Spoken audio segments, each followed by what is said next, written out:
मागच्या 13 मे पासून लबाडांनो पाणी द्या हे आंदोलन सुरू करण्यात आलेलं आहे। आणि आज या संभाजीनगरात 5 ठिकाणी हंडे घेऊन शेकडो महिला रस्त्यावर पाणी द्या अशा प्रकारचा आवाज देत होत्या। आणि यामध्ये शिवसेनेच्या 5 उपनेत्या सहभागी झालेले आहेत। त्यात ज्योतिताई ठाकरे आहे, शुभांगीताई पाटील, शीतलताई देवरुखकर, अस्मिताताई गायकवाड, छायाताई शिंदे अशा 5 उपनेत्या वेगवेगळ्या ठिकाणच्या आंदोलनात सहभागी झाल्या। त्यांच्या नेतृत्वाखाली हे आंदोलन शिवसेना महिला आघाडीने केलेलं आहे। आता आज बेसिक प्रेस याच्यासाठी बोलवली की या 13 तारखेपासून तर आजच्या तारखेपर्यंत काय काय झालं त्याचा एक शॉर्ट रिव्ह्यू मी आपल्याला देऊ इच्छितो। या आंदोलनामध्ये शेकडो शिवसैनिक, हजारो नागरिक सहभागी झालेले। सोशल मीडियाच्या माध्यमातून जवळपास 9 लाख लोकांपर्यंत हे आंदोलन पोहोचलेलं आहे। आणि हे पोहोचत असताना 18 एप्रिलला जवळपास 1600 शिवसैनिकांनी या शहराच्या 5 ठिकाणी हंड्यांचं तोरण बांधून या आंदोलनाला सुरुवात केली होती। त्याच्यानंतर 19 ते 21 एप्रिल दरम्यान जवळपास 5,500 नागरिकांशी थेट संवाद कट्टा बैठकाच्या माध्यमातून साधण्यात आला। मी आता त्याच्या डिटेलमध्ये जात नाही, मी प्रेस नोटमध्ये पाठवेल। नंतर 22 ते 24 एप्रिलला स्वाक्षरी मोहीम केली, ज्याच्यात 58,700 स्वाक्षऱ्या आमच्याकडे फॉर्म भरून आलेले, ज्याची संख्या आहे 58,700 स्वाक्षऱ्या संकलित करण्यात आलेल्या आहे। त्याच्यानंतर 24 ते 25 एप्रिलला महिला आघाडीने 10 जे प्रभाग आहे, झोन आहे, इथे निवेदन सादर करून पाणी टंचाईच्या प्रश्नावर प्रशासनाला जाब विचारला होता। एक आक्रमकतेने हे आंदोलन महिला आघाडीने केलं होतं। 25 एप्रिलला मी काही ठिकाणी ढोल बजाव आंदोलन केलं, याच्यामध्ये जवळपास 1001 नागरिक सहभागी झालेले होते। 26 एप्रिलला एक भव्य अशी दिंडी सिडको भागातून काढण्यात आली होती पाण्याची।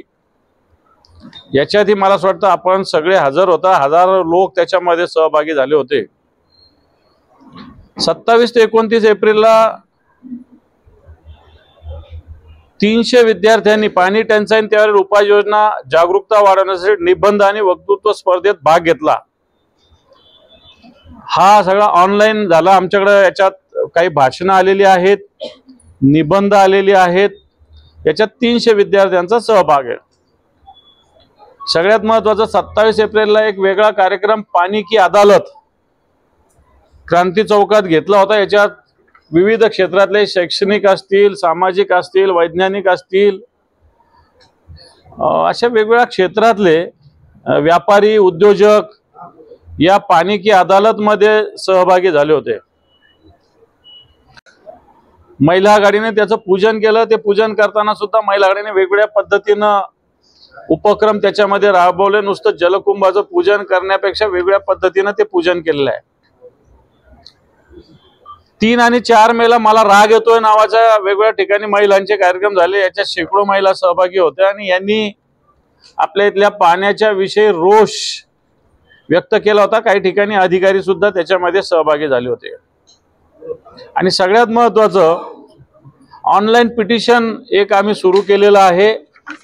हे ऑनलाईन पिटिशनला जवळपास 40-50 हजार नागरिकांनी याच्यात सहभाग घेतला। या ऑनलाईन पिटिशनच्या माध्यमातून पंतप्रधान, मुख्यमंत्री आणि आयुक्त यांना आम्ही मेल करतोय। त्याला ऑनलाईन पिटिशन हेही मोठ्या प्रमाणावर होत आहे। आता आम्ही आंदोलनाच्या शेवटच्या टप्प्यात पोहोचत असताना आज ठिकठिकाणी हंडे घेऊन एक पाण्याचा जागर माता भगिनींनी केला रस्त्यावर। सगळ्या ठिकाणी 5 ठिकाणी शहरामध्ये शिवसेनेनं असं आंदोलन आज एकाच वेळेस 5 ठिकाणी हे आंदोलन केलेलं आहे।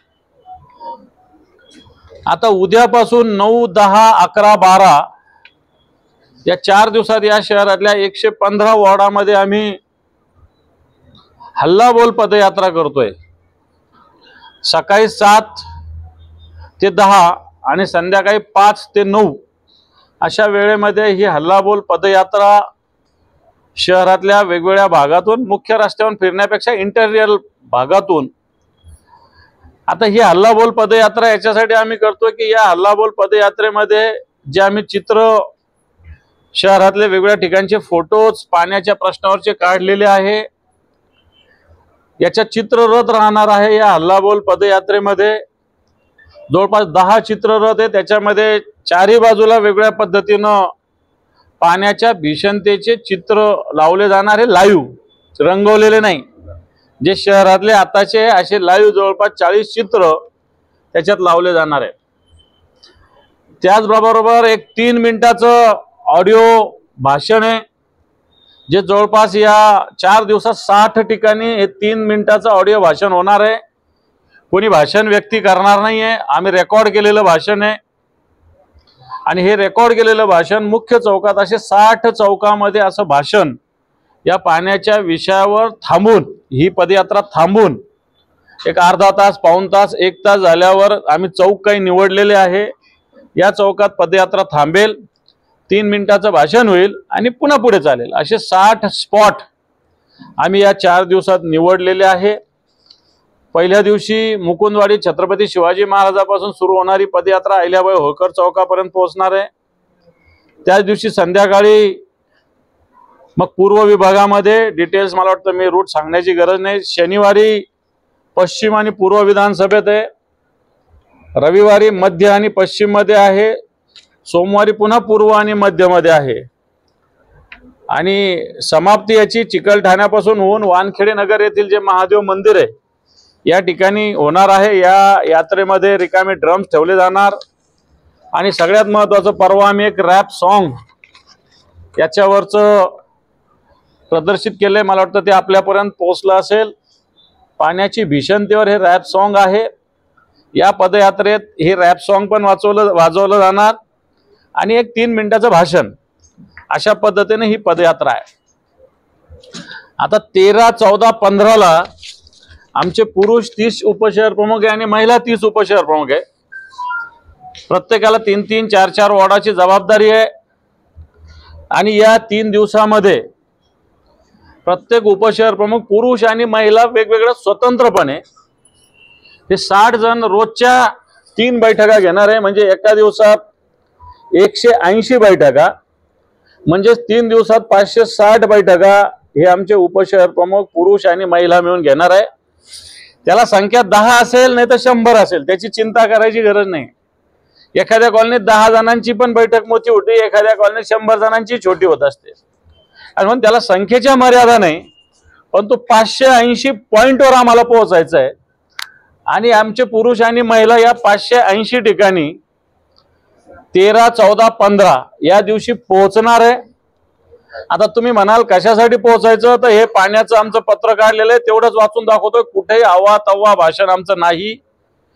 आणि सगळ्यात महत्त्वाचं 16 तारखेला संध्याकाळी 4 वाजता माननीय आदित्यजी ठाकरे साहेब यांच्या नेतृत्वाखाली पैठणगेट येथून हल्लाबोल मोर्चा, म्हणजे 9, 10, 11, 12 हल्लाबोल पदयात्रा आणि 16 तारखेला हल्लाबोल मोर्चा माननीय आदित्यजी ठाकरे यांच्या नेतृत्वाखाली 16 तारखेला संध्याकाळी 4 वाजता निघणार पैठणगेटून आणि तो महानगरपालिकेवर पोहोचणार आहे। जे आंदोलन सुरू झालं त्यावेळेस 13 दिवसाला, 14 दिवसाला, 15 दिवसाला पाणी येत होतं। या आंदोलनानंतर पार जायकवाडीच्या जॅकवेल पासून तर एकदम टेलला असलेली हर्सूल किंवा बेगमपुऱ्याची, पहाडसिंगपुऱ्याची पाण्याची टाकी इथपर्यंत आम्ही जाऊन पोहोचलो। आम्ही फक्त भाषण केली नाही, आम्ही या शहरातले जलकुंभ, या शहरातले 17 ज्युनियर इंजिनियर, या शहरातले 3 डेप्टी इंजिनियर, या शहरातला एक एक्झिक्युटिव्ह इंजिनियर, आमच्या सगळ्या पदाधिकाऱ्यांनी या सगळ्या इंजिनियर्स बरोबर पूर्णपणे कोऑर्डिनेशन ठेवलं, चांगल्या पद्धतीने ठेवलं, कुठे संघर्ष केला नाही। संघर्ष टाळण्याचा प्रयत्न आम्ही केला, कारण आमचा प्रश्न पाण्याचा आहे, आमचा प्रश्न भांडणाचा नाही आहे। आणि म्हणून या सगळ्या अधिकाऱ्यांनी पण आम्हाला सहकार्य केलं। मी काही अधिकाऱ्यांविषयी पण काही बोलणार नाही, परंतु या माध्यमातून आजच्या घडीला प्रशासनाने किमान 6 दिवस आणि 7 दिवसाला पाणी देण्याचं धोरण आतापर्यंत आलेलं आहे। जे 13 दिवस 14 दिवसाचं होतं ते 6 दिवस 7 दिवसापर्यंत पाणी आम्ही आणलेलं आहे। हे आमच्या आंदोलनाची परिणती आहे। आणि मी सांगेल याच्यात सुद्धा प्रशासन पूर्णपणे मुंबईचं राज्य सरकार या निमित्तानं या आंदोलनामुळे संभाजीनगराच्या परिस्थितीवर एकदम चिंताग्रस्त आहे। सत्ताधारी पक्षाचे लोक काय बोलतात मला माहिती नाही, परंतु जनतेमध्ये हे आंदोलन पूर्णपणे पोहोचवण्यात आम्ही यशस्वी झालेलो आहोत। 16 तारखेला भले मोर्चा निघला तरी आंदोलन संपणार नाही हे तितकंच खरं। हे आंदोलन वेगवेगळ्या पद्धतीने चालूच राहणार जोपर्यंत आम्ही 2 दिवसाला 3 दिवसाला या शहरातील जनतेला पाणी द्यायचं धोरण करत नाही तोपर्यंत ही आमची मोहीम सुरू राहणार। परंतु या आंदोलनातून एक तुम्हाला स्पष्ट सांगायचं तर 13-14 दिवसाचं पाणी आज 6-7 दिवसावर आम्ही फार चांगलं आहे, आनंद याच्यातला काही भाग नाही, पण याच्यातला सिरियसनेस मी सातत्यानं सांगितलेलं आहे की आमचा जलवाहिनी हा स्वतंत्र मुद्दा आहे। परंतु या शहराला 240 MLD पाण्याची आवश्यकता, 140 MLD पाणी दररोज येतं। या पाण्याचं डिस्ट्रीब्युशन नीट व्हावं एवढंच अपेक्षित आहे। बाकी पाण्याची जलवाहिनी व्हायला वेळ लागणार आहे। 1680 कोटीची योजना 2760 कोटीवर झाली, आणखी 3332 वर जाऊ शकते ती। राज्य सरकार 800 कोटी रुपये कर्ज महापालिकेला घ्या म्हणतं, महापालिका ते कुठून फेडणार हे सगळे विषय, याच्याविषयी राज्य सरकारची सुद्धा धांदल उडालेली आहे। हडकोकडून इकडून तिकडून कर्ज उभारण्याचे प्रयत्न सुरू झालेले आहे। जॅकवेलवर फक्त 15 लोक काम करतात, याच गतीनं काम झालं तर 1.5 वर्ष काम होणार नाही, अशा प्रकारची जॅकवेलची स्थिती आहे। आणि म्हणून या सगळ्या स्थिती आम्ही प्रशासनाच्या निदर्शनास आणलेल्या आहे, माननीय मुख्यमंत्री महोदयाच्या निदर्शनास आणून दिलेल्या आहेत। आणि निश्चित याच्याविषयी या शहराला लवकरच दिलासा मिळेल अशी अपेक्षा या आंदोलनाच्या माध्यमातून आम्ही व्यक्त केलेली आहे।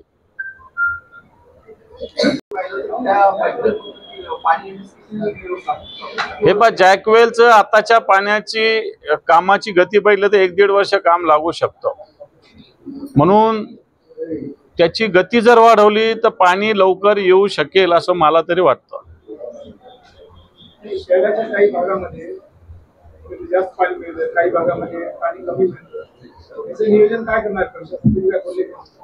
नाही, हे लोकांच्या खोट्या तक्रारी असतात, कुठं कमी कुठं जास्त, हे एखाद्या रेअर जिथं पर्याय नाही तिथं होऊ शकतं। परंतु अशी तक्रार लोक उगाच सांगतात, समोरच्याला 5 तास पाणी येतं आणि मला 1 तास पाणी येतं, असं कुठेही होत नाही। 5-10 मिनिटं इकडे तिकडे होऊ शकत असेल, परंतु एखाद्याला 5 तास आणि एखाद्याला 1 तास पाणी असं शहरात कुठेही होत नाही। हे लोकांचे गैरसमज आहे, ही चुकीची चर्चा आहे, असं या शहरात कुठेही होत नाही। त्या भागात आता पाणी टंचाई आहे, महानगरपालिका क्षेत्रातला भाग आहे, इथं पर्याय उपाययोजना काय राबवतात? हे बघ, जिथं पाणी टंचाई आहे, नो नेटवर्क झोन मी सांगितलं तिथं पाण्याचं टँकरने पाणी द्यावं अशा प्रकारचं आहे। मला वाटतं महानगरपालिकेचे टँकर्स चालू आहेत। जिथं नो नेटवर्क झोन आहे, जिथं पाण्याची लाईनच नाही आहे, नव्याने भाग स्थापित झालेला आहे, नव्याने वस्ती झालेली आहे, इथं आता नवीन योजना झाल्याशिवाय पाईपलाईन काही होऊ शकणार नाही। आता मनपा प्रशासन जरी म्हणत असले टक्के कमी झाले, मात्र जुना शहर जो आहे त्यामध्ये अजूनही 8 ते 10 दिवसाला पाणी येतं। आज घडीला देखील तीच परिस्थिती आहे, बदललेली नाही काय? हे पण मी सांगितलं काय की अनेक भाग आहेत तर फरक तर पडतोय ना, मी त्यांची बाजू घेत नाही, पण आंदोलनाच्या माध्यमातून फरक तर पडतोय ना या सगळ्याच्या। हे झालं का? आम्ही आमच्या उपनेते आले त्यांचं ओळख करून देतो, आणि शिवसेनेच्या उपनेते आहेत, संभाजीनगरच्या संपर्क प्रमुख आहेत, महिला आर्थिक विकास महामंडळाच्या चेअरमन होत्या सत्ता असताना, शुभांगीताई पाटील उपनेते आहेत, मागच्या वेळेस पदवीधर निवडणूक नाशिक पदवीधर लढलेल्या थोडक्यात पराभव झाला, शीतलताई देवरुखकर मुंबई सिनेटच्या मॅनेजमेंट कमिटीच्या सदस्य आहेत, युवा सेनेचं काम बघत होते, आता शिवसेनेच्या उपनेत्या आहे। अस्मिताताई गायकवाड या आमच्या सोलापूरचं वर्षानुवर्ष जिल्हा संघटिका होत्या, मागच्या आता उपनेत्या म्हणून काम बघतात।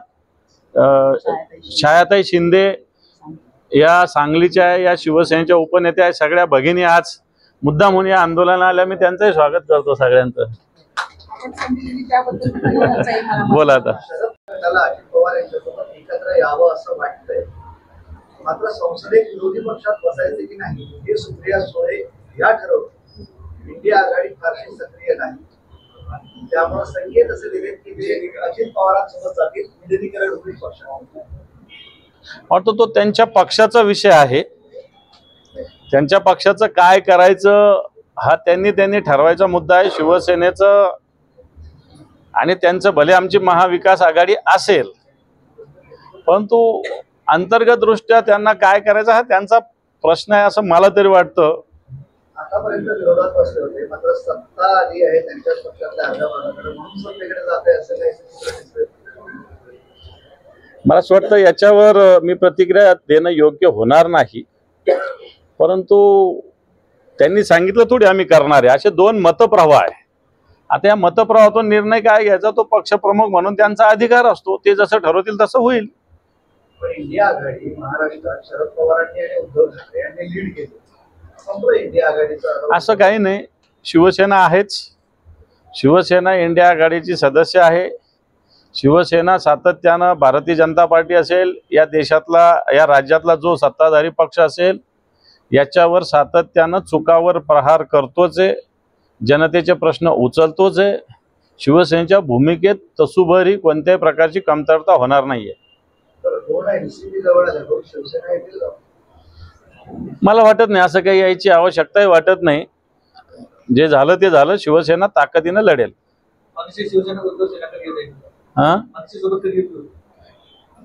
आता ते ठरवतील वरचे लोक, आम्ही कोण ठरवणार. सर्वसामान्य शिवसैनिकांना काय वाटतं? व्हावं असं वाटतं. पंतप्रधान नरेंद्र मोदींनी सर्वपक्षीय बैठक आज बोलवली आणि संजय राऊत त्या ठिकाणी उपस्थित झाले. यावरून संजय चिकाट म्हणाले तुमच्याकडे आता पर्याय नाही मोदी साहेब. ज्याच्या खात्याचा निधी ज्याला सांभाळता येत नाही त्याच्यावर काय प्रतिक्रिया आपण द्यायची. ज्याला स्वतःचं खातं सांभाळता येत नाही, स्वतःच्या खात्याचा निधी वळवतात, त्याच्यावर काय प्रतिक्रिया द्यायची. भारताने जो हल्ला केला होता त्यावर खूप मतमतांतर आहे. मनसेचे अध्यक्ष राज ठाकरे म्हणतात की युद्ध हे उत्तर नाही, अतिरेक्यांना शोधलं पाहिजे तर त्यातनं आपल्याला मार्ग सापडेल. तुमचं काय मत आहे? नाही, मला असं वाटतं जे राजसाहेबांनी भूमिका मांडली तशाच पद्धतीनं सरकारने भूमिका घेतलेली आहे की युद्ध केलेलं नाही, अतिरेकी तळ उद्ध्वस्त केलेली आहेत. पण अतिरेकी तळ उद्ध्वस्त करत असताना अतिरेकी सुद्धा उद्ध्वस्त होण्याची आवश्यकता असं मला तरी वाटतं. त्याच्यामुळं जे कोणी अतिरेकी होते, ज्याने भारतात 26/11चा हल्ला केला, संसदेवर हल्ला केला, पुलवामा हल्ला केला, पहलगाम हल्ला केला, विमान आपलं किडनॅप केलं, अक्षरधामवर हल्ला केला, याच्यातल्या ज्या कल्पित संघटनेचे प्रमुख आहे, मग यांना सगळ्यात आधी मग अझर मसूद असेल, आणखी ते दोघं तिघे आहेत, जैश ए मोहम्मद, काय काय त्या संघटना, या सगळ्यात आधी याचे म्होरके संपवले पाहिजेत. तळ उद्ध्वस्त केलं, मला असं वाटतं आज ही बिल्डिंग आहे, उद्या दुसरी बिल्डिंग वापरू शकतात ते. म्हणून सगळ्यात आधी यांना संपवण्याची भूमिका घेतली पाहिजे. आपल्याला युद्ध पाकिस्तानशी युद्ध करायचं नाहीये, पण पाकिस्तानी मधले जे अतिरेकी जे पाकिस्तान आधार देतो त्यांना संपवलंच पाहिजे. जे काही केलं त्यावेळेस सांगितलं होतं पाण्याचा जे टप्पा आहे 10 दिवस कमी करणार, आराखडा आहे, महापालिकेला सांगणार असं म्हणाले होते. सांगितलं आमची चर्चा झाली, त्याच्यातूनच हा 14 दिवसाचा 6-7 पर्यंत आलेला आहे. काही ठिकाणी आला नसेल, काही त्याला काय कोणता झोन म्हणतात, नो नेटवर्क झोन काही तिथं सोडून बाकीच्या ठिकाणी हा आराखडा आम्ही दिला. या आराखडा अधिकारी मला वाटतं बऱ्याच पद्धतीनं पाळण्याचा प्रयत्न करतायत आणि म्हणून पाण्याचा टप्पा सहज कमी नाही झाला, त्याच्यामुळेच कमी झाला. 20 वर्षापासून शहराचा पाण्याचा प्रश्न चालू आहे. एकीकडे तुम्ही म्हणता लबाडाचं पाणी द्या, भाजपाने म्हणतात की खरे साहेबांनीच पाणी योजना सगळ्या करून लावल्या, तर लोकांना त्रास चालू आहे. त्याला जबाबदार कोण आहे? हे पहा, आता आमची सत्ता महापालिकेची जाऊन 5 वर्ष झाले, राज्य सरकारची जाऊन 3 वर्ष झाले. चला, सुरुवातीला आम्ही जबाबदार होतो, मान्य आहे. त्यावेळेस 2 दिवसाला पाणी देत होतो आम्ही, 3 दिवसाला पाणी देत होतो. 2022 पर्यंत या शहराला 2 दिवसाला 3 दिवसाला पाणी होतं आणि आमची सत्ता होती. छाती ठोकपणे आम्ही सांगतो. पण आता यांनी मोर्चे काढले. 2022ला देवेंद्र फडणवीसांचा मोर्चा निघाला होता. त्यांनी सांगितलं होतं आमची सत्ता आणा, आम्ही 6 महिन्यात पाणी देतो. लोकसभा विधानसभेला ते प्रचाराला आले, आमची सत्ता आणा, 3 महिन्यात पाणी देतो. मला असं वाटतं आम्ही काही केलं म्हणून तुम्ही काही करू नये अशातला काही भाग आहे का? आमच्या काळामध्ये आम्ही 2 दिवसाला 3 दिवसाला पाणी देत होतो, एवढं स्पष्ट सांगतो आणि छातीठोकपणे सांगतो. हे झालं असेल तर आता पर्याय काय? पाण्याचं नियोजन व्यवस्थित होत नाही. प्रतिसाद दिला का नियोजन करण्यासंदर्भात? म्हणजे नियोजन सांगता येईल हो काय केलं? नाही, प्रतिसाद दिलाय ना. हे पहा, प्रतिसाद दिला. आम्ही, मला वाटतं हे आंदोलन सुरू होतानाच कमिशनर बरोबर सगळे 17 इंजिनियर, एक्झिक्युटिव्ह इंजिनियर बरोबर आम्ही बैठक घेतली. वारंवार आम्ही त्यांच्या संपर्कात आहोत. आमचे पदाधिकारी त्या भागातले त्या संपर्कात आहेत. त्याच्यामुळे प्रतिसाद प्रशासनाने दिला. प्रशासनाने काय आमच्या याला विरोध केलेला नाही कुठे, हे पण सांगतो मी. काय प्रशासनाला दोष देत नाही. प्रशासनाने कुठे आमच्या आंदोलनाला, आमच्या भूमिकेला विरोध केलेला नाही, प्रतिसाद दिला. पण काय होतं, आता पाण्याची खालची पातळी सुद्धा कमी झालेली आहे. नाही तर प्रश्न नव्हता अशातला काही भाग नाही, परंतु बोरचं पाणी होतं, त्याच्यातून पाणी यायचं. आता ते पाणी आटलेलं आहे. लोकांचं पूर्णपणे जे महानगरपालिका पाणी देतात त्याच्यावर लोक पूर्णपणे अवलंबून आहे आणि म्हणून त्याची तीव्रता आता वाढलेली आहे. कामाची तुम्ही पाहणी केली होती. हो. आता तुम्ही सांगितले फक्त 15 दिन लोक कुठे करण्याचे बॅनर. बेगाने शादी में अब्दुल्ला दिवाना. संजय राऊत बोलले की त्यांनी आधी आमचा बाप पळवला, आता भाजपचा बाप पळवलाय की काय, असं शिकवण निर्माण. मला वाटतं आता युद्ध सुरू आहे, याच्यात काय पक्ष, देश वगैरे, फक्त आपला देश महत्वाचा. ही भूमिका आपण सगळ्यांनी ठेवावी. बाकी कोण नेता आहे, काय नेता आहे, चला देशाचे पंतप्रधान आपले सगळ्यांचे प्रमुख आहे, ही भूमिका आपण ठेवायला काहीच हरकत नाही. मला असं वाटतं आताच्या घडीला कोणतेही राजकारण करू नये अशी स्थिती आहे आणि ती भूमिका आमची शिवसेनेची आहे.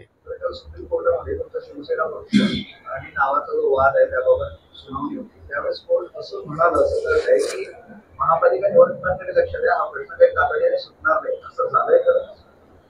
नाही, त्याच्यात बऱ्याच गोष्टी झालेल्या आहे. नुसतं तेवढंच पुरतं झालेलं नाही. मला वाटतं हेअरिंगमध्ये चिन्ह आणि नाव, आणि चिन्ह नाव घेत असताना नुसतं संसदीय बलाबल न बघता पक्षाचं, जनतेमधलं बलाबल हे महत्वाचं आहे, पक्षाची घटना महत्वाची आहे, हे मुद्दे मांडले गेलेले आहेत. आमच्याकडे बहुमत आहे, मेजॉरिटी आहे, हा निकाल आमच्या बाजूनेच लागेल असं सांगतात. पहिली गोष्ट तर 1.5 वर्षाची कोणतीच हेअरिंग नव्हती. आता याची हेअरिंग सुरू झालेली आहे. आमचा मुद्दाच तो आहे की बहुमत हे विधिमंडळ किंवा संसदीय ताकदीवर नव्हे, तर पक्षाची जी घटना आहे, रचना आहे, त्याच्यावर होत असतं आणि ते व्हावं अशा प्रकारची भूमिका आहे. होईल. चला, थँक्यू.